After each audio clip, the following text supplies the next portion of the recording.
Hello mga kapokeks! Naligo na ba ang mga kapokeks ko? Mabango na ba ang mga kapokeks ko? Ay, Diyos ko, balik na muna tayo dito sa cake ko. Mamaya ko na i-share kung bakit nga nag-iba na yung aking intro, mga kapokeks na ngayon. Hindi na mga langging, hindi na mga kabrugana, kundi kapokeks na. Kasalanan talaga to ng mga kapakak bakers ko. So, ayan, ang ating cake base ay ubi moist cake. Ang ating filling ay ubi mousse and naglagay ako dito ng ubi halaya para magdagdag ng texture ng ating cake. So, ang recipe pa na nagamit ko ay kay Baby HMB, kay Langga ito. Tapos, tinry ko talaga siya kasi sabi ko gusto ko matry kung moist ba talaga siya. So, napaka-moist niya, pero napaka-firm pag nalagay na sa freezer. Kung nanonotice nyo, matigas na matigas ito dahil galing talaga to sa freezer at may puti-puti pa nga dahil ice iyon. So, ayan, maglalagay na din ako dito ng mga dowel. Ang dowel nga ay gamit nating mga baker para mas tumatag, para mas tumibay ang ating mga cake kahit saan ito i-travel. Lalo na ito ay tiered cake. So, ayan, naglalagay din ako ng board. Oops! Ay! Kinilig ako dito.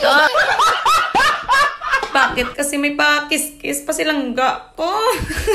Kung naging marupok lang ako sa mga oras na to, nasa kwarto na naman ako nito mo. So, ayan, balik na nga tayo dito sa ating cake. Naglalagay ako ng dowel mula sa top tier natin, tagos hanggang board yan, mga kapokeks. So, ayan, naglalagay na din ako dito ng mga frosting na natira para ipang crumb coat natin to. And syempre, ito ang ating way para ma-lock in yung ating mga crumbs at hindi sumama sa ating final frosting. O, diba? So, ang gamit ko pala dyan ay Flavor Aid na ube. And syempre, naglalagay na tayo ng final frosting natin. Alam nyo ba na medyo nahirapan ako dito kasi nagbibisyo-bisyo na talaga yung camera ko. Ayaw niya na talagang mag-film. Kahit na malaki na yung storage ng cellphone ko, ay hindi pa rin gumagana yung camera niya. Parang mapipilitan na talaga akong umutang kayong credit.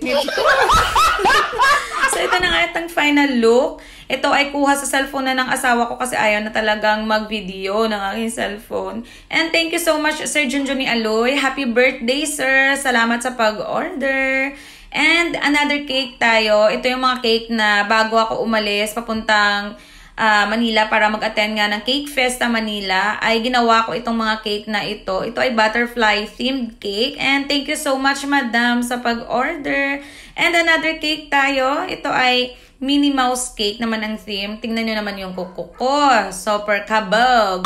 Ayaw ko talaga sanang magpakuko ng ganyan. Kaya nahiya naman ako magpa-picture kina Marie Cakes, kina Jaya, kay Baking, kay Sweet Savage. Diyos ko, ang kuko ko puro punggol na dahi. Hindi punggol gid.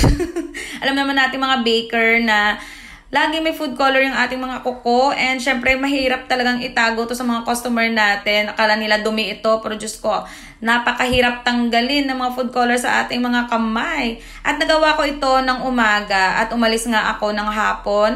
At yung flight ko naman ay 7 PM pa naman. So, ito na ating final look. Maraming salamat po, madam. And another cake para sa kay Papa niya. Happy birthday, Papa lang ang kanyang dedication. Thank you so much, madam. And another cake pa. Diyos ko, ang daming cake. Ito ay gold naman. O, pak, ang drip ko, kabog.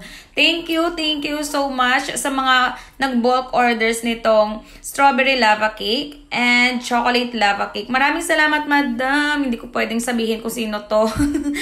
And eto pa pala yung request niya, yung mango tres leches. Thank you so much guys for watching. Sana nag-enjoy kayo. Please follow me for more cake videos. Bye!